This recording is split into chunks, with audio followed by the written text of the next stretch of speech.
Assalomu alaykum aziz birodarlarim. Alloh bizni haq so'zni eshitib, unga chiroyli suratda amal qiluvchilardan qilsin. Agar ushbu ma'ruzalarimiz sizga manzur bo'lsa, like bosib qo'llab-quvvatlang va yaqinlaringiz bilan ham ulashing. Zero haq so'zning tarqalishiga sabab bo'lish ham bir savobdir. Alloh qalblarimizni haq yo'lda sobit qilsin. Inshaalloh bugungi suhbatimiz qiyomatning kichkina alomatlari haqida bo'ladi. Ya'ni oxir zamonda qiyomatni yaqin bo'lishiga dalolat qiladigan oxir zamon alomatlari xususida bo'ladi. Qiyomat soati shubhasiz keladi. Bu Alloh subhanahu va taolo tomonidan berilgan haq va'da. Astagfirullah. Innas sa'ata la'atiyatun la rayba fiha walakinna aktharan nasi la yu'minun. Albatta qiyomat soati kelguchidir. U haqida shak shubha yo'qdir, lekin ko'p odamlar uning kelishiga iymon keltirmaslar. Va innas sa'ata la'atiyatun fafsahis safhal jamil. Soat qiyomat ham shak shubhasiz kelguchidir. Bas shunday ekan, ey Muhammad, siz johil kimsalarning yetkazayotgan ozor aziyatlarga sabr toqat qiling va ulardan chiroyli yuz o'girish bilan yuz o'giring. Fa inna ajalallohi la'at va huwas samiul alim. Albatta Alloh belgilagan mukofot va jazo fursati shak shubhasiz kelguchidir. U eshitguvchi, bilguvchi bo'lgan zotdir. Allohu la ilaha illahu la yajma'annakum ila yawmil qiyamati la rayba fihi va man asdaqu minallohi haditha. Yolg'iz Allohdan o'zga hech qanday iloh yo'qdir. U sizlarni hech shak shubhasiz bo'lgan qiyomat kunida to'playdi. Allohdan ko'ra rostgo'roq kim bor? Alloh subhanahu va taolo qiyomat kunini kelishligini haqli mana bu qancha oyatlarda sizlarga bayon qildi. Qiyomat soati Alloh taqdir qilgan kunda, taqdir qilgan soatda keladi. Vaz-zariyati zarwa fal-hamilati wiqra fal-jariyati yusra fal-muqassimati amra innama tu'aduna lasadiq va innad-dina lawaqi'. Bulutlarni surib ketguvchi shamollarga, yuk yomg'ir tashuvchi bulutlarga, suv yuzida yengil suzib boruvchi kemalarga va Allohning amri bilan barcha ishlarni taqsimlaguvchi farishtalarga qasamki, sizlarga va'da qilinayotgan narsa qayta tirilish shak shubhasiz haqqi rostdir. Va albatta qiyomat kunida hisob-kitob qilingandan keyin jazo mukofot voqe bo'lguchidir. Qiyomat haq, Alloh subhanahu va taolo bunga haqligiga va'da bergan, qasam ichgan, Alloh ta'til qilgan kunda bo'ladi. Vat-tur va kitabim mastur fi raqqin manshur val baytil ma'mur was-saqfil marfu' wal bahril masjur inna azaba robbika lawaqi' ma lahu min dafi'. Tur tog'iga, ochiq sahifaga yozilgan kitob Qur'onga, Baytul Ma'murga, baland ko'tarilgan tomga, osmonga va to'lib toshigan dengizga qasamki, Parvardigoringizning azobi shak shubhasiz voqea bo'lguchidir. Uning uchun biron daf qiluvchi yo'q, to'siq yo'qdir. Kofirlar qiyomatni borligini inkor qilishdi, qiyomatni borligiga iymon keltirishmadi. Alloh subhanahu va taolo ularga shunday javob berdi. Va qala allazina kafaru la ta'tina as-sa'a qul bala va robbi la ta'tiyannakum. Kofir bo'lgan kimsalar bizlarga qiyomat soati kelmas dedilar. Ey Muhammad, ularga ayting, yo'q. G'aybni bilguvchi Parvardigorimga qasamki, shak shubhasiz u qiyomat sizlarga albatta kelur. Quyida qiyomat haqida Alloh taoloning aytgan ba'zi bir oyatlarni o'qigan bo'ldik. Qiyomatda qachon bo'lishigini Alloh subhanahu va taolo o'zini ilmi azalisida yozib qo'ydi. Va bu ilmni faqat o'ziga xos qildiki, na bir payg'ambar, na bir muqarrab farishtaga bu ilmni bildirgani yo'q. Agar kimdir bilishi mumkin bo'lganida, albatta Muhammad Mustafa sallallohu alayhi vasallam sayyidul bashar bo'lgan Rasululloh bu narsadan xabardor bo'lgan bo'lardi. Qiyomatni qachon bo'lishigini hech kim bilmaydi. Lekin Alloh taolo Qur'onda va payg'ambar alayhisalom o'zining sunnatlarida, hadislarida qiyomatga yaqin, qiyomat soatlari yaqin bo'lgan paytda sodir bo'ladigan ba'zi bir alomatlarni, belgilarini bayon qilingan. Ulardan Rasululloh sallallohu alayhi vasallam zamonlarida oyni ikkiga bo'linganligi.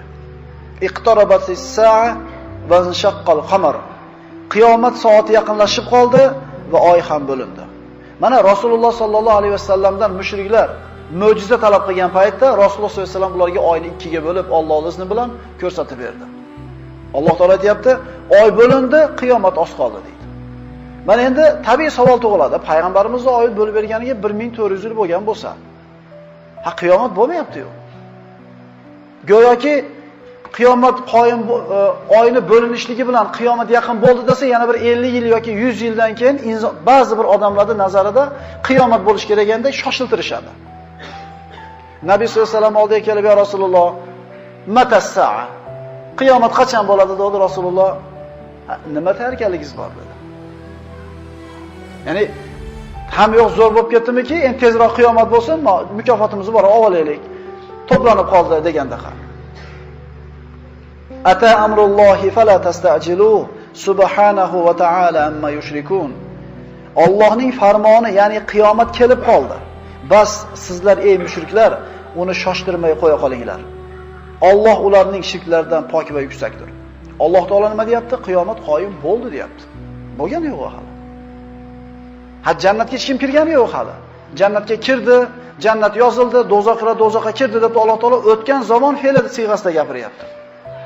Endi siz bilan bizni vaqtga, zamonga qo'ygan o'lchovimiz bilan Alloh subhanahu va taoloning o'lchovi barobar emas. Innahum yarawnahu ba'ida va narahu qariba. Chunki ular u kunni uzoq deb bilurlar, biz esa uni yaqinligini bilurmiz. Alloh taolo uchun nima degan narsa? Bir kuni 50 ming yilga teng deydi. Ya'ni Alloh taoloning nazdidagi bir kun, ana shu Ma'orij surasiga qaraydigan bo'lsak, bir kun sizlarning 50 ming yillarga barobar deydi. Endi 1400 yil nima degan narsa uning oldida? Iqtaraba lin-nasi hisabuhum va hum fi ghaflatin mu'ridun. Odamlarga hisob kitoblari, ya'ni qiyomat qoyim bo'lishi yaqinlashib qoldi. Ular esa g'aflatda, iymon keltirib yaxshi amal qilishdan yuz o'giruvchilar. Mana aytdik, kichkina qiyomat deb kishining vafoti aytilinadi. Har bitta odamni vafoti kelishligi, ajali kelib, joni chiqib ketishligi bilan uni qiyomati qoyim bo'ldi. Ya'ni Alloh taolo insonlarning ajali yaqin bo'lib turib, o'lim yaqin bo'lib turgan paytda savobli amallardan yuz o'girib, unga bir kofir bo'lib ketyapti deydi. Quyida mana oyatlarda o'qidik, endi payg'ambarimiz sollallohu alayhi vasallam aytgan hadislarga quloq solamiz.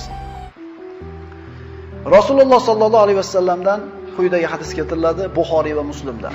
Hadislar Buxoriy, Muslimdan birodarlar. Zaif hadis yo'q bu yerda. Sizlardan avvalgi o'tgan ummatlarni yashab o'tkazgan vaqtlari bilan sizlarning yashaydigan vaqtingizning misoli xuddi kunning asr bilan shom orasidagi vaqtiga o'xshaydi. Sharhlaymiz endi. Bir kunni 24 soat desiz, shu 24 soatning ichida asr bilan shomning o'rtasidagi vaqt 2 soat. Ya'ni 24 soatda 2 soat ila qolgan degani. Odam alayhisalom yerga tushgandan boshlab qiyomat soatigacha 24 soat bor deb faraz qilsak, 22 soat o'tib ketdi degani. 2 soatlik muddatda yashayapmiz birodarlar. Shuning uchun Rasululloh sollallohu alayhi vasallam ad-dunya sa'a faj'alha ta'a. Dunyo 1 soatlik umr deydi. Shu 1 soatni ibodatga aylantiringlar deydi. Buxoriy va Muslimdan keltirilgan quyidagi hadisda Rasululloh sollallohu alayhi vasallam shunday marhamat qiladilar. Men va qiyomat soati mana shunday yuborildi deydi. Sizlar bir-biriga barmoqni yopishib turganiga qaramanglar, birini ikkinchisidan uzunligiga qaranglar. Mufassirlar mana shu hadisda sharhlab aytadiki, insoniyatning yashash muddati mana shu o'rta barmoqda uzunligichalik bo'lsa, ko'rsatkich barmoqda uzunligichalik vaqt tugadi. Mana shu oshib qolgan vaqtchalik joy qoldi deydi. Ko'rsatkich barmoqdan o'rta barmoq qancha oshib turgan bo'lsa, insoniyatning muazzam hayotining mana shu qismi tugadi, ozginasi qoldi degan. Agar mulohaza qiladigan bo'lsak, birodarlar, juda ham oz qoldi. Juda ham oz qoldi. Kofirlardan ham, musulmonlardan ham, musulmonlarda hatto ba'zi olimlari ana shu islomning boshida qiyomatni vaqtini belgilamoqchi bo'lganlar bo'ldi. Ba'zilar aytishdi 500 yildan keyin qiyomat bo'ladi deydi. 500 yil o'tdi, qarab turishdi, qiyomat bo'lmadi. 700 yil deb ko'rishdi keyin, 700 yil ham o'tdi, qiyomat bo'lmadi. 1000 yil deb ko'rishdi, Bo'lmadi. 1700 yil deyishdi, bo'lmadi. Bo'lmaydi. Ular aytgan muddatda bo'lmaydi. Chunki Alloh subhanahu va taolo o'zini huzurida olib qolgan 5 ta g'ayb ilmda bittasi qiyomatni qachon bo'lishiga. Televizorda ko'rgan bo'lsanglar, bir ikki oy bo'lib qoldi, Rossiyaning qaysi bir shaharida qandaydir bir sektani vakillari yerda ta'kid ketishdi. Motisda kuni qiyomat bo'ladi deb, ularni qutqaraman deb bu yerdagi mehmonlar tushsa, o'zimizni portlatib yuboramiz deb tomosha bo'lishdi. Qiyomatda qachon bo'lishigini aytayotgan odam kazzob bo'ladi. Chunki buni kim biladi? Alloh subhanahu va taolo o'zi biladi. Buning ilmi faqat Alloh taoloning o'ziga ma'lum. Alloh taolo Muhammad alayhisalomga quyidagi oyatlardan xitob qiladi. Astagfiru billah. Yas'alunaka anis-sa'a ayyana mursaha fima anta min zikraha ila robbika muntahaha innama anta munziru man yakhshaha ka'annahum yawma yarawnaha lam yalbasu illa 'ashiyatan aw duhaha. Ey Muhammad, mushriklar sizdan o'sha qiyomat soatini qachon voqea bo'lishi haqida so'raydilar. Siz qayerdasiz-u? Ya'ni qiyomat qachon bo'lishini bilish, zikr qilish, eslash qayerda? Ya'ni siz hech qachon u kunni vaqtini aytib bera olmaysiz. Uni bilish yolg'iz Parvardigoringizga borib to'xtar. Siz faqat o'sha qiyomatdan qo'rqadigan kishilarni ogohlantiruvchisiz xolos. Ammo u kunni qachon voqea bo'lishini aytib berish sizning vazifangiz emas. Yas'alunaka anis-sa'ati ayyana mursaha qul innama 'ilmuha 'inda robbi la yujalliha liwaqtiha illa hu. Ey Muhammad, sizdan soat, ya'ni qiyomat qachon voqea bo'ladi deb so'raydilar. Ayting, uning bilimi faqatgina Parvardigorim dargohidadir. Vaqti soati kelganda ham faqat o'zi oshkor qilar. Yu'minuna billahi wal yawmil akhir. Yu'minuna billahi wal yawmil akhir. Qayerda Qur'onda oyatga quloq solsangiz, Allohga iymon keltiradi, oxiratga iymon keltiradi. Allohga iymon keltiradi, qiyomatga iymon keltiradi. Nima uchun birinchidan aytilyapti? Insonni gunoh ishlarni qilishlikdan nima to'sadi? O'sha oxiratda Allohning oldida hisob-kitobdan qo'rqishlik. Siz bilan bizni gunoh qilishdan nima to'sadi? Qiyomatga ishonganligimiz. Qachon endi? Qachon beri? Odam alayhisolamdan beri aytar ekan, qiyomat qani bo'lmadi-yu. Bizga qachon bo'lishiga qiziq emas. Biz u yerga nima tayyorgarlik qilib olishligimiz qiziq. Yas'aluka an-nasu anis-sa'a qul innama 'ilmuha 'indalloh wa ma yudrika la'alla as-sa'ata takunu qariba. Odamlar sizdan qiyomat soati qachon bo'lishi haqida so'raydilar. U soatni bilish yolg'iz Allohning huzuridadir deb ayting. Qayerdan bilasiz? Ehtimol u soat yaqin kelib qolgandir. Mana 3 oyatga qarasangiz, yas'alunaka, yas'alunaka, yas'aluka. Sizdan so'rashadi. Sizdan nimaga sizdan so'rashadi? Siz qayerdan bilasiz bu narsani? Uni ilmi faqat Alloh taoloning huzurida. Qiyomat vaqtini qachon ekanligi haqidagi ilm Alloh taoloning o'zining huzurida qoldirgan 5 g'ayb ilmning biridir. Ularni Alloh taolo bildirmadi, yashirdi. Nima uchun? Toki odamlar harakatini qilsin. Agar inson qiyomat qachon bo'lishini bilsa, yoki o'zini kichkina qiyomati, o'limini qachonligini bilsa zo'r bo'ladi-da. Gunoh ma'siyatda isrof qilib yurib, o'limiga 1 yil yarim yil qolganda harakatini qilib qoladi. Imtihonligi shundaki, qachonligini bilmaysiz. Doimiy suratda tayyorgarlik kerak bo'ladi. Qiyomatni qachon bo'lishi haqida so'rab surishtirishlik joiz emasligi ulamolar tomonidan aytilgan. Agar kimdir bilishi mumkin bo'lganda, albatta payg'ambarimiz bilar edi. Mana mashhur hadis, ko'pchiligimiz eshitganmiz. Jibril alayhissalom Muhammad alayhissalomning oldiga bir notanish kishi suratda kirib kelib o'tirib, bir qancha savollarni so'raydi. Jibril odam suratida kirib payg'ambarimizdan so'rayapti, sahobalarga dars beryapti. So'ralgan savollarning ichida fa akhbirni anis-sa'a, menga qiyomat haqida xabar bering deganida Rasululloh mal mas'ulu anha bi'alama minas-sa'il. So'rovchidan ko'ra so'raluvchi ko'p narsani biluvchi emas dedi. Ya'ni siz bilmagandek, Jibril, men ham bilmayman dedi. Jibril ham bilmaydi, Muhammad alayhisalom ham bilmaydi. Lekin Nabiy sallallohu alayhi vasallam risolatni yetkazdi. Omonatni ado qildi. Ummat uchun nima kerak bo'lsa, ilmdan nima kerak bo'lsa, hammasini bildirib o'tdi. Payg'ambarimiz sallallohu alayhi vasallam qiyomat soati yaqin bo'lganda sodir bo'ladigan amallarda ko'plarini aytib berdi. Sahobalar tirik davrida Kufani bir qizil tutun qopladi. Qizil tuman deysizlarmi, qizil shamol deysizlarmi? Qizil tutun qopladi. Shunda ko'faliklar qiyomat qoyim bo'ldi deydi. Ularning orasida ulug' sahobiy Abdulloh ibn Mas'ud roziyallohu anhu bor dedi, yo'q dedi. Allohga qasam qiyomat emas bu dedi. Chunki qiyomat hali falon ishlar bo'lmasdan turib, qiyomat qoyim bo'lmaydi dedi. Ya'ni sahobalarga payg'ambarimiz sollallohu alayhi vasallam qiyomatgacha bo'ladigan ishlarni hammasini aytib bergan edi. Bugungi suhbatimiz mana shu qiyomat alomatlarining kichiklari haqida. Qiyomatning katta-kichik alomatlari bor. Kichik alomatlari qiyomatning yaqinlashganligini bildirsa, katta alomatlari qiyomatning kelganligini bildiradi. Biz ana shu qiyomatning yaqinlashganligiga ishora qiladigan alomat haqida gaplashamiz. Abi Zayd Amr ibn Ahdabdan rivoyat qilinadi. Rasululloh sollallohu alayhi vasallam biz bilan bomdod namozini o'qidi. Bomdodni o'qib bo'lib minbarga chiqdi. Bizga xutba o'qidi peshingacha. Peshingacha to'xtamasdan dars o'tdi. So'ngra peshin bo'ldi. Tushib peshinda o'qidi. Peshinda o'qib bo'lib yana minbarga chiqdi, asrgacha xutba aytdi. Asrgacha dars o'tdi bizga. Qiyomatgacha bo'ladigan ishlarni bir qator payg'ambar sollallohu alayhi vasallam sanab berdi. So'ngra asr namozi bo'ldi, asr namozini o'qidi, yana minbarga chiqdi. Shom vaqtigacha bizga qiyomat alomatlari haqida gapirib berdi. Tasavvur qilinglar, bomdoddan shomgacha Rasululloh to'xtamasdan qiyomat qoyim bo'lgunga qadar sodir bo'ladigan hamma katta-kichik alomatlarni aytib berdi. Sahobalar aytishar edi, ichimizda ko'proq eslab qolganimiz, ko'proq bilimdonimiz bo'ldi. Eng ko'p eslab qolgan kim bo'ldi? Huzayfa ibn al-Yamani roziyallohu anhu. U kishi payg'ambarimizning sirlarini egasi edi. Rasululloh sollallohu alayhi vasallamning kotiblardan edi. Eng ko'p yodlab qolgan Abu Hurayra bo'ldi, Huzayfa ibn Yamani roziyallohu anhular bo'ldi.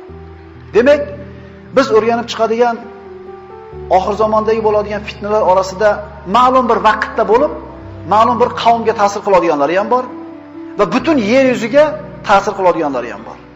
Shunday bir ishoralar keladiki, ana shu oxir zamonning qiyomat alomatlari paydo bo'lishni boshlaganda bir kishi hayotdan ko'ra o'limni ko'proq orzu qilib qolishi haqida xabarlar kelgan.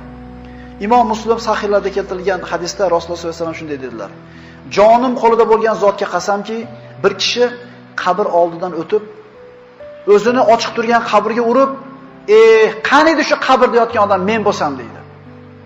Qarzi bo'lmaydi deyapti Rasululloh. Dardi bo'lmaydi, musibati bo'lmaydi, faqat fitnalarning ko'payib ketganligidan o'limni o'ziga orzu qilib so'rab qoladi deydi. Oxir zamon alomatlaridan Rasululloh sollallohu alayhi vasallam aytdilar, qotillik ko'payadi. Qotillik ko'payadi. Imom Buxoriy va Muslim sahihlarda keltirilgan, Rasululloh aytdilarki, qiyomat soati yaqinlashganida shunday kunlar bo'ladiki, johillik, ya'ni savodsizlik ko'payadi, ilm ko'tariladi, ketadi, xarj ko'payadi. Xarj qotillik. Qotillik shu darajada ko'p bo'ladiki, urushlarda sababli, besabab urushlarda ko'p bo'lganligidan erkaklarning soni nihoyatda ozayib, ayollarning soni ko'payib ketadi. Rasululloh Buxoriy va Muslim keltirgan hadisda aytadilar, ilmni ko'tarilishi, johillikni ko'payishi, zinoni ko'payishi, aroqxo'rlikni ko'payishi, erkaklar ozayib, 50 ayolga bir erkak qolishligi qiyomatning alomatlaridan. Qarab turinglar. Ilmja obod emas oramizda. Bu ilmsizlik kundan kunga kuchayib boryapti. Kundan kunga savodsizlashib boryapmiz. E'tibor beringlar. Johillik ko'payapti. Zino ko'payapti. Zinoning turi bilmadim men qanaqa turi bo'lishi mumkin. Televizorda ham bor, radioda ham bor, kiyimda ham bor, so'zimizda ham bor, kiyimimizda ham, hamma yo'g'imizda bor. Hattoki oshkora zinoga ana shu reklamalar turibdi. Tanishaman va hokazolar. Ko'ryapsizlar shu narsalarni. Aroqxo'rlikning ko'payishi, gapirishning hojati yo'q. Biz bilan tug'ilib bilan magazinlar to'ldir xilma-xil aroqlarni ko'rganligimizdan buni qiyomatda alomat ekanligi ham esimizdan chiqib qolgan. Buni qoyim bo'lganiga ancha bo'ldi. Erkaklar ozayib ketadi. 50 ta ayolga bitta erkak qoladi oxir zamonga borib deydi. Tug'ilishlikni qaranglar-da. Tug'ilishlikni qaranglar-da. Ayollarda tug'ilishligi ko'proq erkaklar tug'ilishligidan ko'ra. Urushlar ko'p bo'lganligi tufayli erkaklar ko'p qirilib ketadi. Bu urushlarda sababi bori ham bor, besabablari ham bor.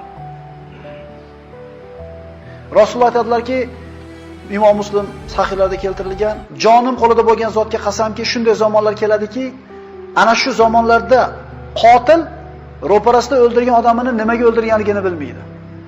O'lgan nima uchun o'lganligini bilmaydi. Qotillik avj oladi. Rasululloh oxir zamonda bo'ladigan ishlarni qisqagina hadislarda juda ko'plarni aytib bergan. Imom Buxoriy va Muslim rivoyatda Rasululloh sollallohu alayhi vasallam aytadilar, bu bo'lgan ishlar endi. Da'volari, ya'ni kalimalari bir bo'lgan ikki buyuk toifa bir-birlari bilan urushmagunlaricha qiyomat qoyim bo'lmaydi. Ularning oralarida katta qatl om bo'ladi. Ya'ni ikkita toifa urushadi bir-biri bilan, ikkalasining ham kalimasi bitta. O'rtasida katta qirg'in bo'ladi. Bu ulamolar mana shu hadisni sahobalar davrida sahobalarning o'rtasiga tushgan fitna tufayli Ali ibn Abi Talib tarafdorlari va Muaviya ibn Abu Sufyon tarafdorlari ikkiga bo'linib, o'rtasida katta jang bo'lganligiga ishora deyshadi. Keyinchalik tobiinlar bilan sahobalar o'rtasida mana shunday jang bo'ldi.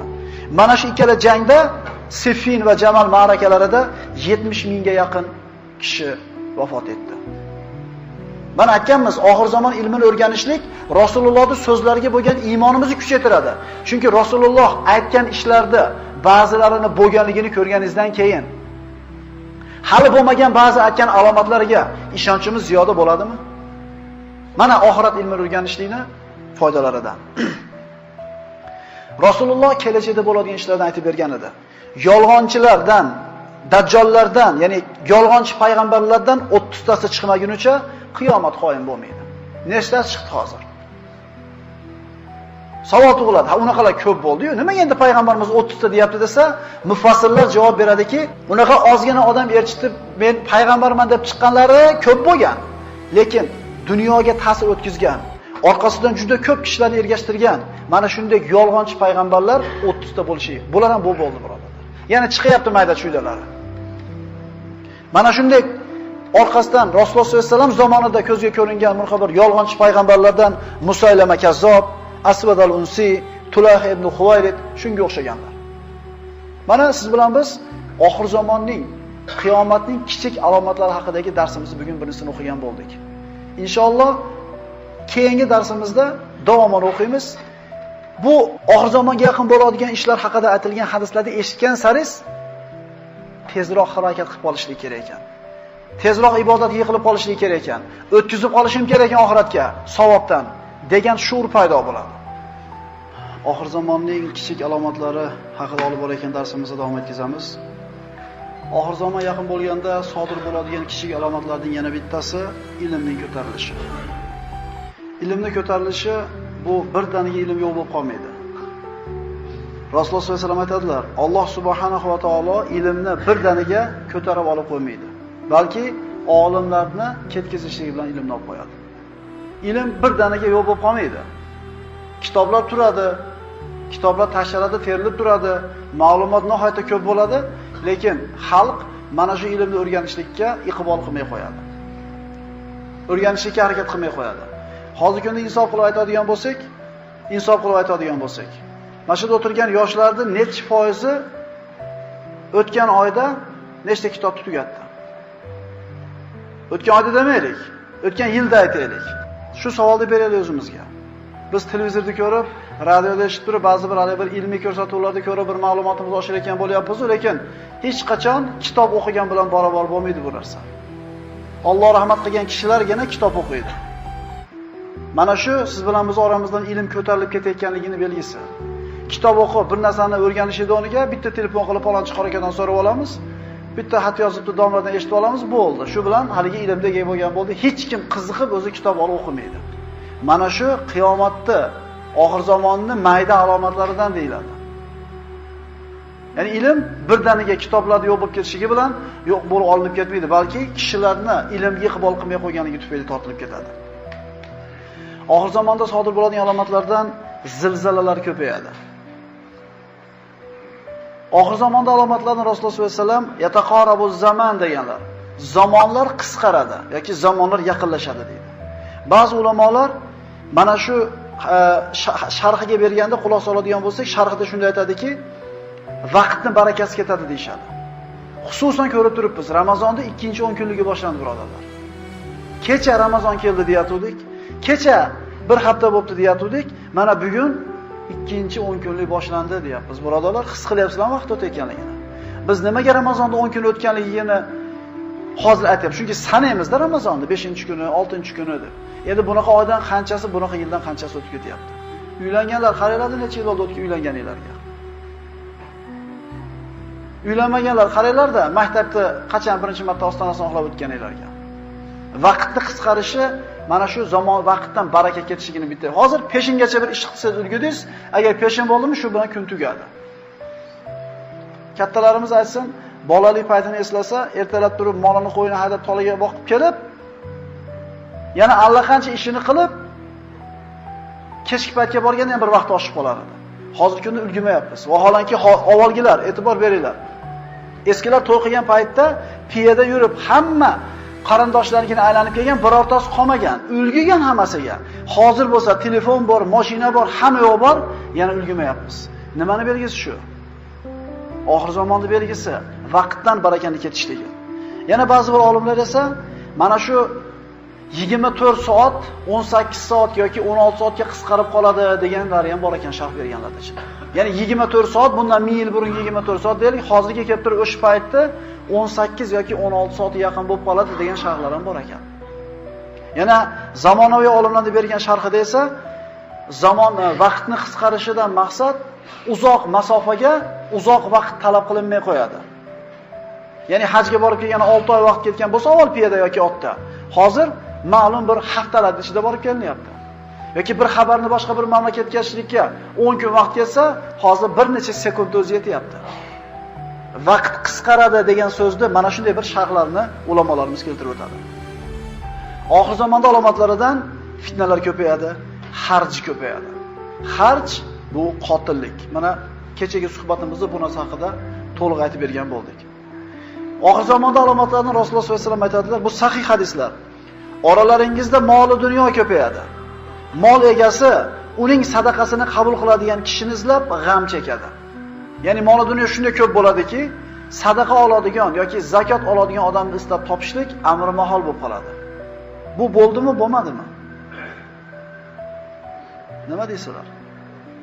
Biz o'zimizni islomimizni tarixini o'qimaganligimiz uchun nima turibmiz? Agar o'qigan bo'lganimizda aytardik, ha, bu bo'lgan. Umar ibn Abdul Aziz davrida zakot oladigan odam qolmagan. Odamlar do'ppisiga tillasini solib, qaysi odam kambag'al ekan deb istab yurgan. Biz tariximizni bilmay, shunday bir zamoni saodat bo'lganki, birodarlar, Payg'ambar sollallohu alayhi vasallam asrdan keyin mana Umar ibn Abdul Aziz bor yo'g'i 2 yil 4 oy xalifa bo'lgan. Umar ibn Hattobning zurriyotidan bo'lgan bu kishi. Lekin adolat bilan hukm yurgizgan podshohga Alloh taolo raiyat uchun qanday barakot to'kib qo'ydi. 2 yil 4 oy podshohlik qildi, xalifalik qildi, barakot shunday yog'ilib ketdi. Zakot oladigan, sadaqa oladigan odam qolmadi. Bu bo'lib o'tdi bu. Bu alomati bo'lganiga 1000 yil bo'lyapti, birodarlar. O qachon kelar ekan o'sha davr? Zo'r bo'lsa kerak, hamma boy bo'lsa deb kutmaylik. Bo'ldi bu narsa. Ayni biz ummat ustida bo'ldi. Nabiy sollallohu alayhi vasallamdan boshqa hadislarda keladi, bir kishi boshqa kishining oldiga borib sadaqasini bersa, u agar kecha kelganingizda qabul qilar edim, bugungi ehtiyojim yo'q deb javob beradi deydi. Bu aynan ana shu Umar ibn Abdul Aziz zamonlarida bo'lgan ishlar. Bu alomat bo'lib bo'lganiga 1000 yildan o'tdi. Rasululloh sallallohu alayhi vasallam oxir zamonda alomatlarni sanab o'tar ekan, antara khufatal uratal alata ri'a ash-sha'i yatatawaluna fil bunyan. Jibril alayhissalom notanish odam suratida kelib payg'ambarimiz oldiga o'tirdi, mashhur hadis. Iymon haqida, islom haqida, ihson haqida so'radi. Payg'ambar alayhissalom javob berdi. So'ngra Jibril aytdi, qiyomat haqida gapirib bering. Payg'ambarimiz bu inson ko'rinishida o'tirgan ro'parasidagi Jibrilga sizdan men ko'p bilmayman dedi. Unda uning alomatlari haqida aytib bering deganida alomatlardan shuni sanadiki, yalang oyoq, yalang'och, notayin qo'y boqarlar binolarni musobaqaga bir-biridan kim o'zlariga baland soladi dedi. Ya Rasululloh, bu yalang oyoq, yalang bosh, betayin cho'ponlar kim deganda arablar deydi. Mana Dubayda qarang, boshqa arab mamlakatlarini qarang, ana shu baland binolarda solishida musobaqa o'ynayapti. Bizda yo'q unaqa binolar. Payg'ambar sollallohu alayhi vasallam ayni nima deb javob beryapti? Arablar deyapti. Bo'lyaptimi? Birodarlar, oxir zamon haqida aytilgan alomatlarning maydalari, ya'ni kichik alomatlari qoyim bo'ldi, kattalariga qoldi faqat. Endi Alloh saqlasin, kattalardan bittasi boshlasa, zohir bo'lish deydi. Qolgani xuddi tasbehda ipini uzib qo'ysangiz, birinikidan ikkinchisi shotirab tushib ketgandek, birini quvib ikkinchisi keladi. Oxir zamonning alomatlaridan Rasululloh sollallohu alayhi vasallam aytadilar, shunday fitnalar ko'paydiki, bir kishi boshqa bir kishining qabri oldidan o'tib, qaniydi shu mayitning o'rnida men bo'lsam deb qoladi. Vaholanki buni dardi ham bo'lmaydi, birovlardan qarzi ham bo'lmaydi. Fitnaning ko'pligidan hayotdan ko'ra o'lim uchun afzal bo'lib qoladi. Oxir zamonning sanalgan alomatlaridan kun o'zining botishidan chiqadi. Bu oxirgi vaqtda bo'ladigan eng katta alomatlardan. Imom Buxoriy va Muslim rivoyat qilgan quyidagi hadisda Rasululloh sollallohu alayhi vasallam oxir zamonda sodir bo'ladigan 6 ta alomatni xos aytib o'tdilar.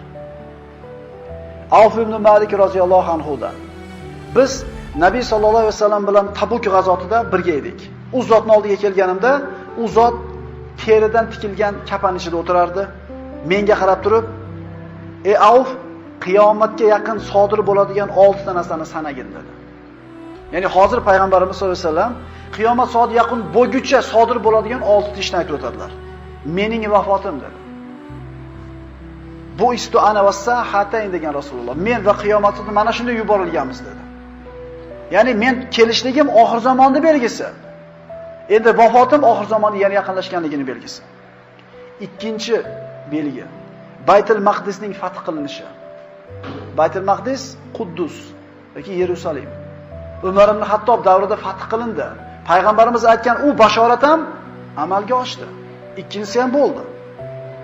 So'ngra sizlarning oralaringizda nochor qo'ylarni o'lim olib ketgandek bo'ladigan katta o'lim. Bu Umar ibn Hattob davrida Amvos vabosi deyiladi.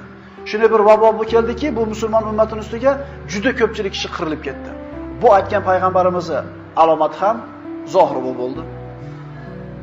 To'rtinchisi, mol ko'payadi. Bir kishiga 100 dinor berilsa, yana norozi bo'lib g'azablanadi. Bu yerda aytilgan 100 dinor 100 oltin dinori bo'ladi. Ya'ni moli dunyoda ko'payib ketishiga, oltinning narxi pastlab ketishiga ishoraki, 100 dinor oltin olgan kishi oz deb turib norozi bo'lib ketadi. 5-alomati arablarning uylariga birortasini adashtirmasdan, birortasini qoldirmasdan kiradigan fitna sodir bo'ladi. Bu mana o'tgan safargi darsimizda aytdik, sahobalar o'rtasida bo'lgan fitna. Sahobalar va tobiinlar o'rtasida bo'lgan fitnaki 70 ming odam bunda vafot topdi. Payg'ambarimiz aytgan bu alomat ham sodir bo'ldi. 6-alomati. So'ngra sizlar va Banu Asfar o'rtasida tinchlik sulhi bo'ladi. Ya'ni Banu Asfar deb turib, mana sharqda Banu Asfar deb Yevropa nazarda tutiladi. Musulmonlar bilan Banu Asfar Yevropaliklar sulhga kelishadi deydi. Oxir zamon alomatlaridan payg'ambar sollallohu alayhi vasallam oyning yorilishini aytib berganlar. Iqtarabatis sa'atu wa inshaqqal qamar va in yaraw ayatan yuridu va yaqulu sihrun mustamir. Bu payg'ambar sollallohu alayhi vasallam zamonida bo'ldi. Qiyomat soati yaqinlashib qoldi va oy ham bo'lindi. Agar ular biron oyat mo'jiza ko'rsalar, yuz o'girurlar va bu har doimgidek sehr ko'darlar. Hijoz olovi. Bu payg'ambar sollallohu alayhi vasallam oxir zamonga yaqin sodir bo'ladigan ishlar ichida aytgan eng ochiq alomatlar. Nabiy sollallohu alayhi vasallam aytganlar: "La taqumus sa'a hatta takhruja narun bi ardil Hijaz tudhi'u biha laha tuzi'u laha a'naqul ibili bi Busra." Hijoz yerlaridan Busrodagi tuyalarni bo'ynini yoritadigan darajada ulkan bir olov chiqmasdan qiyomat qoyim bo'lmaydi. Hijoz bu Arabiston yerlari. Arab yarim oroli bormi? Mana shu Arab Hijoz yeridan shunday bir o't chiqadiki, Shomda turgan tuyalarni bo'yniga yorg'i tushadi deydi. O'ylab ko'ringlar, bu o't Madinadan chiqqan birodarlar. Madina qayerda? Shom bilan Hijozning o'rtasidagi chegara bo'lgan Busro qayerda? Mana payg'ambarimizning tarixini o'qigan odamlar bo'lsa, payg'ambarimiz sollallohu alayhi vasallam 12 yasharida amakisi Abu Talib bilan Shomga tijorat safariga chiqadi. Shunda Busro degan joyda Buxayro ismli rohib qaytarib yoradi. Shomning eshigi u yer. O'rtada necha ming kilometr joydagi masofaga Hijozdan chiqqan o'tni yorg'i tushadi dedi. Bu bo'lib o'tdi birodarlar. 654-hijriy yilda. Qaranglar, bu ishlar qachonlar bo'ldi? Bu haqida Ibn Kasir hijriy tarixning 654-hijriy yil tarixida aytib o'tadi. Xususan Ular qatorida Imom Alloma Hofiz Shahabuddin Abu Shahab al-Maqdisi ham yozib o'tadi. Kelinglar mana Hofiz Shahabuddinni ana shu o't haqida yozgan narsasini o'qib beraman sizlarga. 654-yilning Jumadul Oxira oyining 3-kuni, chorshanba kechasida Madina-i Munawvarada baland ovoz paydo bo'ldi. So'ngra qattiq zilzila sodir bo'ldi. Yer, devorlar, shiftlar, ustunlar, eshiklar titradi. Bu zilzila soat-soati bilan davom etib turdi. Bu zilzila chorshanba boshlangan bo'lsa, juma kunigacha davom etdi. So'ngra Harroda ulkan bir o't paydo bo'ldi. Harro bu Banu Qurayza yashagan tomondagi joy, Madinaga yaqin bo'lgan joy. U o'tning kattaligidan go'yo bizning oldimizda turganda ko'rinib turar edi. O'tning balandligi 3 minorachalik balandlikda edi. Sel oqib keladigan yo'llarni to'sib qo'ydi. O't oqib kelishni boshladi. Vulqon bo'ldi bu yerda. Madinaga yaqin bo'lgan joyda, janubiy sharqida mana shu vulqon paydo bo'ldi. Oqib kelishidan to'xtamadi. Bir jamoa kishilar uni oldiga yaqinlashib, uni ko'rishlik maqsadida tog'dan o't otilib chiqaradi. Iroq tomonidan keladigan hojilarning yo'lini to'sib qo'ydi. Tunda Madinadan xuddi hojilarning gulxanlari ko'ringandek uzoqdan ana shu olov ko'rinadigan bo'ldi. O't Madinaga qarab oqib kela boshladi. Bizni ustimizga yaqin kelib to'xtadi. Olov to'xtadi-da sharq tomonga qarab yurdi. Bu o't orasida tog'larda qoldiqlari, toshlar, shunga o'xshagan narsalar oqib kelayotganda shu toshlar ko'rinadi, kuygan toshlar. Vulqonga o'xshab toshlarni yeradi. Bu holda Alloh taolo Qur'onda aytgan ayni holat bo'lar edi. Innaha tarmi bi shararin kal qasr ka'annahu jimalatun sufr.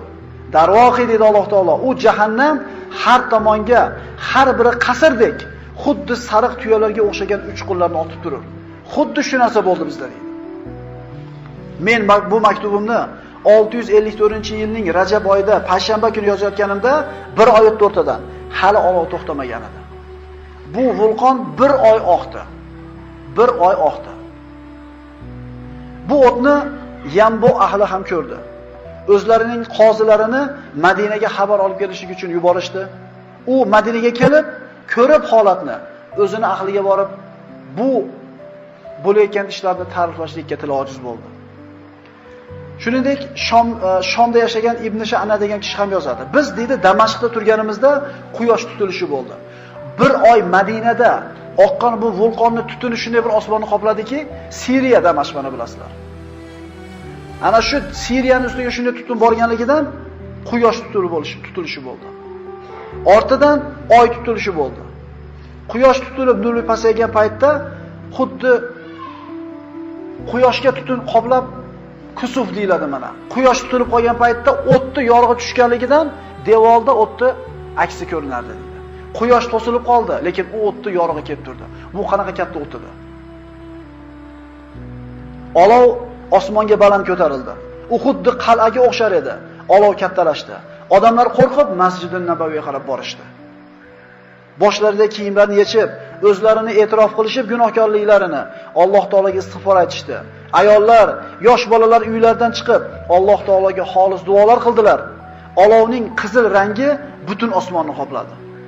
Odamlar kunduzi go'yo oy yorug'ida turgandek edilar. Kunduzgi holat oy yorug'ida turgandek turar edi.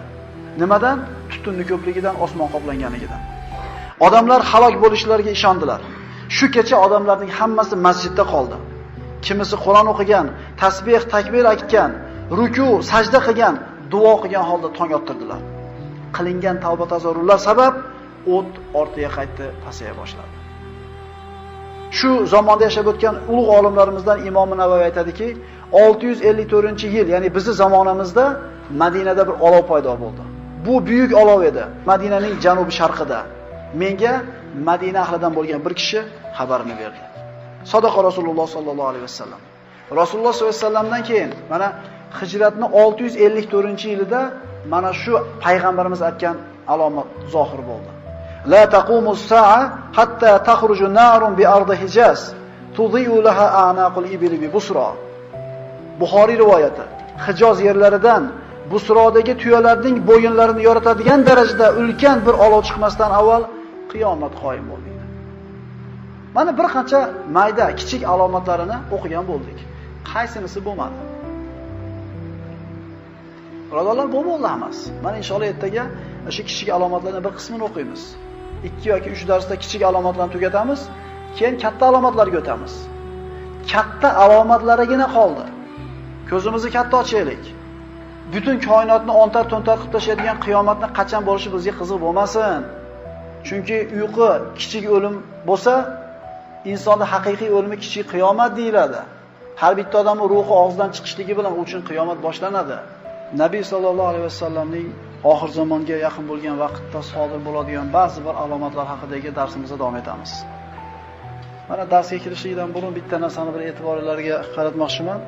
Estirdi 100 so'mligi bilan 50 so'mligi almashgan bir davr bo'ldi. Yosh kattaroqlarimiz biladi.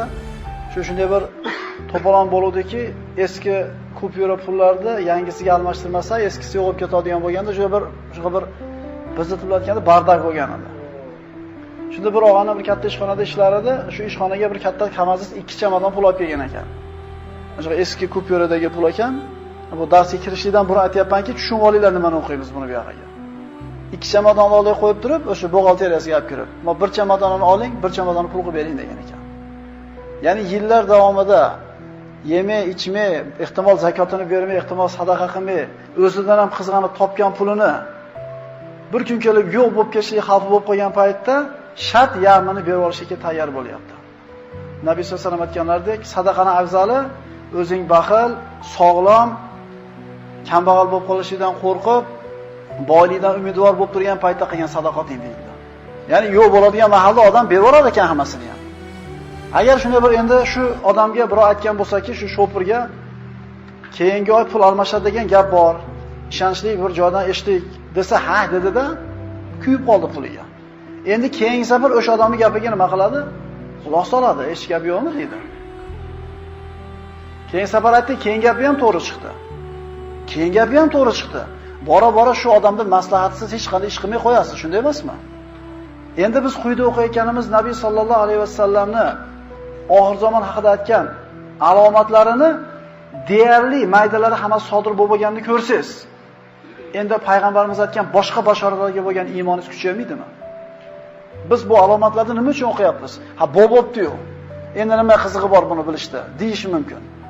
Biz nima uchun o'qiyapmiz? O'qib o'rganaylik va Rasululloh sollallohu alayhi vasallamni aytgan boshqa bashoratlar ham bo'lishiga qalbimizda zarracha shubha qolmaydi. Demak, oxir zamon alomatlarini o'rganishdan maqsad Rasululloh sollallohu alayhi vasallamning aytgan bashoratlarini qolganiga ham iymonimiz nima bo'lishligi? Ishonishligimiz, mukammal bo'lishligi. O'zi usiz ham iymon keltiraveramiz, lekin avvalgi darslarda aytib o'tdik, Ibrohim alayhisalomdek zot, inna Ibrohima kana ummatan dedi Alloh. Ibrohim bitta o'zi ummat bo'lgan. Shunday kishi, Parvardigor, o'liklarni qana qilib tiriltirasan, bir ko'rsatmaysanmi dedi. Osmonni, malakotus samovotni ko'rsatgan Ibrohim o'zi Alloh taolo ko'zidan pardani olib qo'yib turib, boshqa bandalarning ko'ziga berkitilgan Allohning mulki ko'rsatilgan edi. Shu zot qalbim taskin topsin-da deyapti. Ishonmaysanmi desa, ishonaman, lekin qalbim taskin topsin deydi. Bu hadislarni, bu oyatlarni o'qiyapmiz, birodarlar. Biz haq yo'lda ekanligimizga yana bir qalbimiz taskin topishligi uchun, iymonimiz yana ziyoda bo'lishligi uchun. Nabiy sollallohu alayhi vasallam oxir zamonda sodir bo'ladigan ishlar haqida xabar berar ekan, Nofiydan rivoyat qilinadi. U kishi aytadi: "Men Rasululloh sallallohu alayhi vasallam aytganlarini eshitganman. U zot aytgandi: Arab jazirasiga g'azot qilasizlar va Alloh taolo sizlarga uni fath qilib beradi." Ya'ni musulmonlar birinchi bo'lib Arab jazirasini qo'lga kiritadi. Musulmonlarning qo'lida bo'ladi to'larigacha. So'ngra Alloh taolo sizlarga Forsni hamda Rumni fath qilib beradi. Birinchi bo'lib fath qilinadigan joy Arab jazirasi ekanligini payg'ambar sollallohu alayhi vasallam aytdi va bu nima bo'ldi? Sahobalar davrida to'larigacha musulmonlar qo'lga o'tib fath bo'ldi. Ya'ni Rasululloh sollallohu alayhi vasallam musulmonlarni xursand qiladigan bashoratlarni, kelajakda bo'ladigan tarixiy ishlarni Rasululloh hadislarda aytib beradi. So'ngra Alloh taolo Rumni fath qiladi. So'ngra Dajjolga g'azot qilasizlar, Alloh taolo uni ham fath qiladi. Ya'ni Dajjol kelgan paytda qo'rqinchli holatlar bo'ladi, lekin qo'rqmanglar dedi Rasululloh. Alal oqibat musulmonlar Dajjolni yeganda marhamat qiladilar. Imom Buxoriy da rivoyat qilingan hadisda mana mashhur hadis, Adi ibn Xotam at-Toyi, bu kishi mana tarixda Xotamtoy deb saxiyligi bilan, saxovati bilan mashhur bo'lgan bir kishi, mana podshoh bo'lgan, nasroniy dinida bo'lgan, arab bo'lgan, Toy qabilasidan Xotim ismli kishi. Shuni o'g'li Adi ibn Hotam Toyi. Nasroniy dinida bo'lgan, o'zini qabilasining podshohi bo'lgan. Shu kishi islomga kirib payg'ambar sollallohu alayhi vasallam oldiga kelgan paytda Rasululloh unga bir qancha hadislarda aytadi. Uni hozir o'qiymiz, kelajakda mana shu bashoratlarida. Adi ibn Hotam Toyi aytadi: "Men Rasululloh sallallohu alayhi vasallamning oldilarida edim. Bu kalima keltirib turgan kuni, islomga endi kirgan musulmon. Bir kishi keldida Rasululloh sollallohu alayhi vasallamga kambag'al ekanligidan shikoyat qildi. Ya'ni kambag'alchilik ko'payib ketdi xalqimizda dedi. Orqasidan ikkinchi odam keldida yo'ldagi musofirlarga ozor berayotgan qaroqchilar haqida shikoyat qildi. Shu vaqt Rasululloh sollallohu alayhi vasallam ikkala odamning shikoyatini eshitib turib, Adiga qarab aytdiki: "Ey Adi" dedi, "Hironi ko'rganmisan?" dedi. Hiro Iroqni, ana shu davrda Iroqni maydonida joylashgan katta bir shaharlardan bo'lgan. Adi aytdi: "Yo'q, ko'rgan emasman, lekin eshitganman ko'p narsani" dedi. Rasululloh sollallohu alayhi vasallam aytdilarki: "Agar Alloh senga umr bersa, Hirodan bir ayol tuyasini minib, yolg'iz o'zi yo'lda hech kimdan qo'rqmagan holda faqat Allohdan qo'rqib haj kelganligini ko'rasan" dedi. Shunda Adi ibn Hotam Toyi hayron bo'ldi. Hiro qayoqda, Madina qayoqda? Rasululloh sollallohu alayhi vasallamga shikoyat qilib kelgan, qaroqchilardan shikoyat qilib kelgan kishiga qarab turib, payg'ambarimiz so'zni aytar ekan, Rasululloh mana shu so'zi bilan ikkita bashoratni berdi. Ya'ni Hiro degan Iroqning bir chekkasidagi katta shahar musulmon bo'ladi, hamda qaroqchilar yo'q bo'lib, tamomiy musulmon o'lkasida tinchlik, xotirjamlik, omonlik hukm suradi. Ey Adi, agar Alloh sizga umr bersa, Hirodan bir ayol tuyani minib Allohning uyini haj qilgani keladi, yo'lda hech kimdan qo'rqmaydi. Bu bilan tinchlik va islom kengashiga bashorat edi. Shunda Adi ibn Hotam Toyi endi islomga kirgan, kecha nasroniy bo'lgan podshoh o'zimga o'zim Hiromi dedi. Ajib dedi. Hiro bilan Madina o'rtasida hamma yoqda urushga, janjalga to'g'izib tashlagan meni Toy qabilam bor u. Ular qayerda qoladi? Ajoyib dedi. Ishongiz kelmadi. So'ngra Rasululloh davom etdi: "Ey Adi, agar Alloh senga umr beradigan bo'lsa, Kisroni boyliklarini egallaysizlar va Allohning yo'lida sarf qilasizlar" dedi. Kisro ana shu davrdagi yer yuzidagi eng qudratli ikkita mamlakatning bittasi edi, podshosi edi. O'sha davrda dunyoni boshqarib turgan, dunyoni idora qilib turgan ikkita kuchli mamlakat edi. Bu paytda Nabiy sollallohu alayhi vasallam faqat Madinaga hokim edi. Hali Arab jazirasi payg'ambarimizga bo'ysunmagan edi. Hali Makka fath qilinmagan edi. Payg'ambarimizga har tomondan dushmanlar hujum qilib turgandi musulmonlarga Madinaga qarab. Mana shu paytda payg'ambarimiz kelajakda bo'ladigan buyuk fathlarni aytdi. Adi ibn Hotam Toyi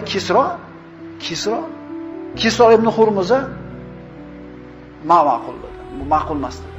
Xuddi hozirgi kundagi ba'zi odamlar payg'ambarimizning kelajakda bo'ladigan bashoratlarga ishonqiramay qaragandek, bugun islomga kelgan Adi ibn Hotam Toyi ham ishonqiramagandek, ha deb qo'ydi. Shuna bo'lar ekanmi? Ya'ni ishoninglar birodarlar. Mana bir qancha alomatlarni o'qidik, bu bo'ldi bular. Bu mana Madinadan chiqqan o'tda aytdik, boylikni ko'payishini aytdik, vaboni aytdik. Payg'ambarimiz nimani aytgan bo'lsa sollallohu alayhi vasallam, bularda hammasi bu bo'ldi. Kattalari qoldi deb aytdik. Shunda Rasululloh sollallohu alayhi vasallam davom etib aytdiki, agar umring uzoq bo'lsa, bir kishi hovuchi to'ldir oltin bilan chiqqanini ko'rasan. Chiqadi, istaydi, sadaqasini yoki zakatini qabul qiladigan odamni topolmasdan qiynlanganligini ko'rasan dedi. Adi ibn Hotam Toyi aytadi. Rasululloh hadisda davom etdi. Sizlarga xuddi shu dunyoda mana shu narsalarda bo'lishini bashorat berganimdek, Alloh taologa ro'baro bo'lishlardan ham bashorat beraman. U kunda oralaringizda hech qanday tarjimon bo'lmaydi. Yuqoridagilar dunyodagi bashoratlar bo'lsa, oxiratdagi bo'ladigan bashorat mana shu narsa. Alloh taolo bir kishiga aytadi deydi. Sizlarga dinni yetkazgan rasulni jo'natdimmi deydi. Banda ha deydi, jo'natgansan deydi. Alloh taolo seni moli dunyo bilan fazilatli qilganmidim deydi. Banda ha deydi. Shunda haligi banda deydi Rasululloh, o'ng tomoniga qaraydi, jahannamdan boshqa narsani ko'rmaydi. Chap tomoniga qaraydi, jahannamdan boshqa narsani ko'rmaydi. O'zingizlarda jahannamda o'tidan yarim dona xurmo bilan bo'lsa ham ehtiyot qilib olinglar dedi. Ya'ni payg'ambarimiz aytgan bashoratlar, qaranglar. Arab jazirasi fath bo'ladi dedi. Forsni fath qilasizlar dedi. Tinchlik, omonlik bo'ladi dedi. Hamda payg'ambarimiz qiyomat kunida Alloh taolo oldida hisob kitob turasizlar dedi. Dunyodagi aytgan narsalari Adi ibn Hotam Toyi aytadi. Alloh meni umrimni uzun qildi. Forsni fath qilib, Kisroni xazinalari musulmonlar qo'liga o'tayotgan qo'shinda men ham bor edim deydi. Alloh taolo menga deydi, umr berdi va Hirodan bir ayol payg'ambar sollallohu alayhi vasallam Muhammad Mustafa sollallohu alayhi vasallam aytgandek, tuyani minib yolg'iz o'zi haj qilgani, hech kimdan qo'rqmasdan omonlik bilan kelganligini ko'rdim deydi. Agar sizlar Alloh sizlarga umr bersa dedi atrofdagilarga, to'ldi tillasi bilan chiqib sadaqa oladigan odamni topolmagan odamni albatta ko'rasizlar dedi. Adi ibn Hotam Toy uchinchisini ko'rmadi, lekin aytayaptiki, Muhammad Rasululloh sollallohu alayhi vasallam, Abul Qosim sallallohu alayhi vasallam aytgan bashoratning ikkitasini ko'rdim, uchinchisiga umr yetmaydi shekilli, lekin sizlar aniq ko'rasizlar dedi. Akalar bu bo'ldi. Umar ibn Abdul Aziz davrida 2 yil 4 oy xalifa bo'lishiga qaramasdan zakot sadaqa oladigan odam qolmadi. Endi nimasi qoldi bu hadisda? Alloh taoloning oldida turasizlar deyapti payg'ambarimiz. O'rtada bitta ham tarjimon bo'lmaydi u kunda birodarlar, aka-uka, tanish bilish, palonchini jiyani, palonchini kuyov bolasi degan gap bo'lmaydi. Yolg'iz turasizlar. O'ng tomoninglarda do'zax, chap tomoninglarda do'zax, faqat Alloh taolo rahmat qilganlar.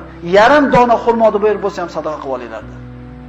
Chunki ko'p qaytaryapmiz bu hadisda, mana shu joyga jon kelgan paytda pulini yarmi masjidga ber, yarmini madrasaga ber degan narsaning foydasi bo'lmaydi. Nabiy sollallohu alayhi vasallam boshqa hadislarda kelajakda bo'ladigan muhim siyosiy alomatlar haqida bashoratlar berdi. Aytdilarki, agar Kisro o'lsa, u Kisrodan keyin boshqa Kisro bo'lmaydi. Agar Qaysar halok bo'lsa, undan keyin Qaysar bo'lmaydi. Ya'ni musulmonlar Forsni fath qiladi, Kisro ana shu Fors podshosining laqabi bo'lsa, shu bilan tugadi. Bu bashorat bu. Vizantiy imperiyani aytayapti. Agar Qaysar qatl qilinsa, o'lsa, undan keyin Qaysar bo'lmaydi, deyapti. Haqiqatan musulmonlar qo'liga o'tdi. Bu shirkka, gunoh ma'siyatga to'lgan imperiyalar yo'q bo'ldi. Tavhid kalimasi bo'ladi ustida.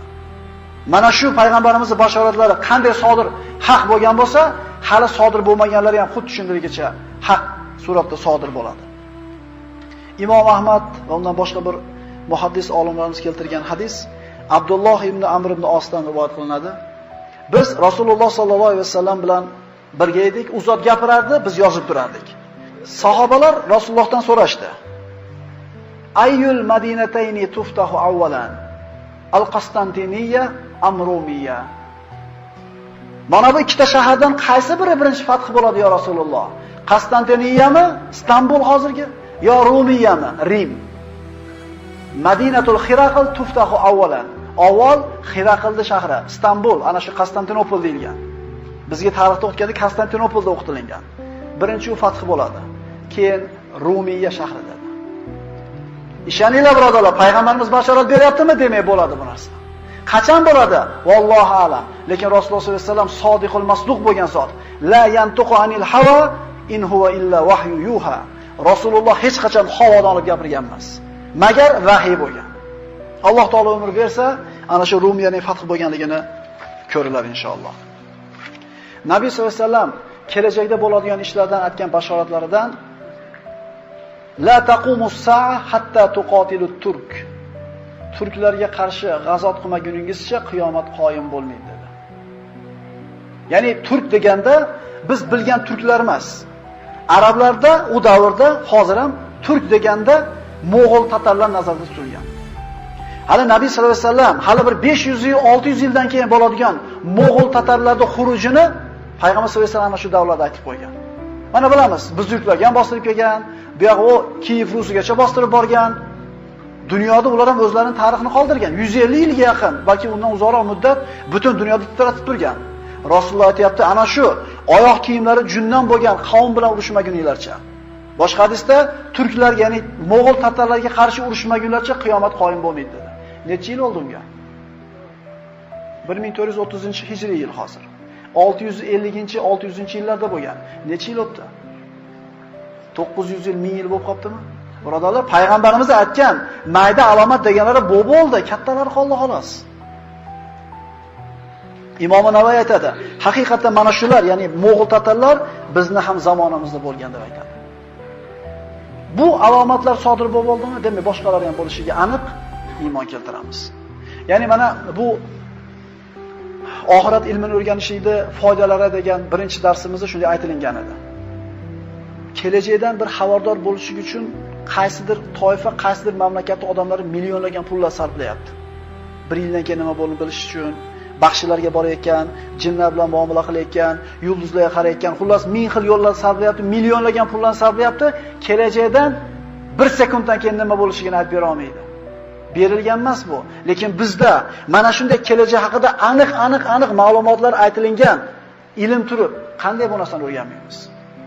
Bu shunday kitobki, Qur'on, payg'ambarimiz shunday kitobki, o'tmish haqida qanday ro'y-rost gapirgan bo'lsa, kelajak haqida shunday ro'y-rost gapiradi. Nabiy sollallohu alayhi vasallam aytgan bashoratlardan havorijlarning chiqishligi. Ya'ni islom tarixida mana bilamiz, sahobalar bilan qarshi urushgan havorijlar. Ular haqida payg'ambarimiz nima degan? Imom Buxoriy va Muslim rivoyati. Rasululloh sollallohu alayhi vasallam shunday deganlar: Oxir zamonda shunday yoshlar chiqadi. Oxir zamonda shunday bir yoshlar chiqadi. Ya'ni yoshlar gohida o'zlarida ilm bo'lmaganligi uchun, shijoat, g'ayrati, jasurligi qo'zib turganligi uchun ilmsizligi tufayli ba'zi bir noto'g'ri ishlarni qilib qo'yadi. Mana shunday holatlarda mana shu yoshlar o'zidan katta yoshdagi ilm ahllariga murojaat qilishligi lozim bo'ladi. Ha, ehtimol yoshlarda ilm darajasi kattalarga yetib qolgandir ehtimol. Ehtimol kattalar o'sishdan to'xtab qolgandir. Ehtimol yoshlar yangi ilm bilan kelayotgandir. Lekin kattalarda bu yoshlarda yo'q bitta narsa bor. Hayotiy tajribasi bor bo'ladi. Yoshlarda shijoatini deydi ulamolar, keksalarda tajribasi bilan jilolaylar deydi. Ana shu havorijlarda chiqishligi haqida payg'ambar sollallohu alayhi vasallam aytganlar. Havorijlar chiqqan vaqtda mana sahobalar ham bor edi. Ular ana shu sahobalarning birortasi ularning yonida ularga qo'shilgan emas. Vaholanki ana shu davrdagi eng yosh katta kishilar sahobalar bo'lgan edi. Rasulullohning hadisini davom etkazamiz. Oxir zamonda shunday yoshlar chiqadi. Ularning aqllari past bo'ladi, tentak bo'ladi. Ular Rasululloh sollallohu alayhi vasallam so'zini hikmat bilan so'zlaydi, ya'ni hadislardan gapirishadi hammasi. Qur'on o'qiydi, lekin o'qigan Qur'oni bo'g'zidan pastga tushmaydi. Ya'ni tatbiq qilmaydi, o'qigan Qur'oniga amal qilmaydi. Ular dedi Rasululloh sollallohu alayhi vasallam, dindan xuddi kamondan o'qi chiqib ketgandek tezlik bilan chiqib ketadi deydi. Hadisni gapiradi, oyatni gapiradi, lekin amal qilmaydi. Bo'g'zidan u yog'iga o'tmaydi. Bular kamon, o'qi qanday chiqib ketsa kamondan, shunday chiqib ketadi. Va ularni uchratsangiz, ularni o'ldiringlar. Chunki ularni o'ldirishda Alloh taolo huzurida o'ldirgan odamga qiyomat kunida ajr beradi dedi.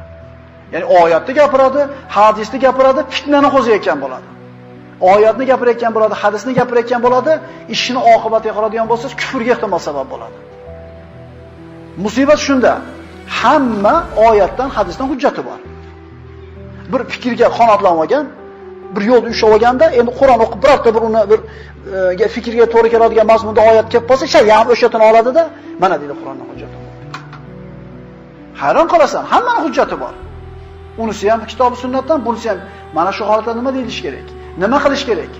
Kibor ulamolarga, yoshi ulug' bo'lgan, katta yoshdagi olimlarga albatta murojaat qilishlik kerak. Bu Rasululloh sollallohu alayhi vasallamning ko'rsatmalari.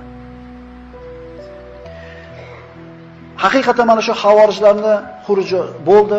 Ularda mana Amirul Mu'minin Ali ibn Abi Talib roziyallohu anhu sahobalar bilan katta jang qildi.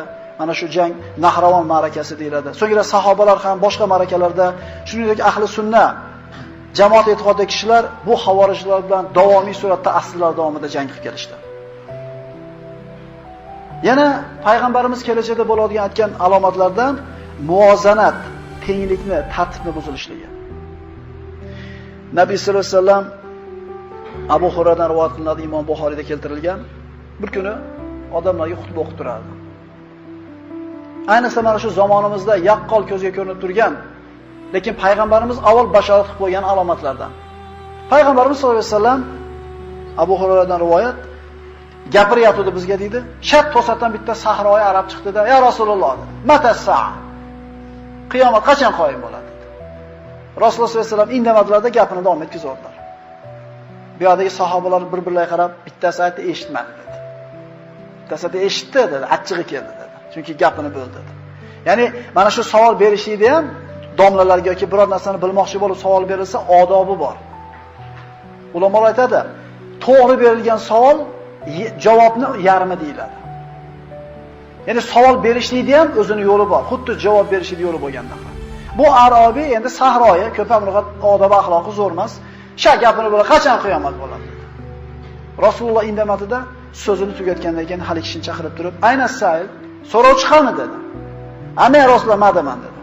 Keldida u kishiga qarab turib, "Iza wussidal amru ila g'ayri ahliha fantaziris sa'a. Iza zuyal amanat fantaziris sa'a." Mana payg'ambar sollallohu alayhi vasallam aytdilarki, agar odamlar omonatni zoya qilsa, omonatlar yo'qolsa, qiyomat kutavringlar dedi. Ya Rasululloh, omonat qanday zoya bo'ladi deganda, yuqoridagi hadisda aytdilarda, "Iza wussidal amru ila g'ayri ahliha fantaziris sa'a." Agar haqli odamlar qolib, noahil bo'lgan odamlarga bir ishni boshqaruv topshirib qo'yilsa, shu ishni qiyomatini kutaver deydi. Har bitta ishni o'zini ustasi qilish kerak degan. Ya'ni omonat degani o'qituvchi maktabda omonatdor bo'ladi. Bolalarga ta'lim berish, ularda ongini rivojlantirishlik, ilm o'rgatishlik omonat.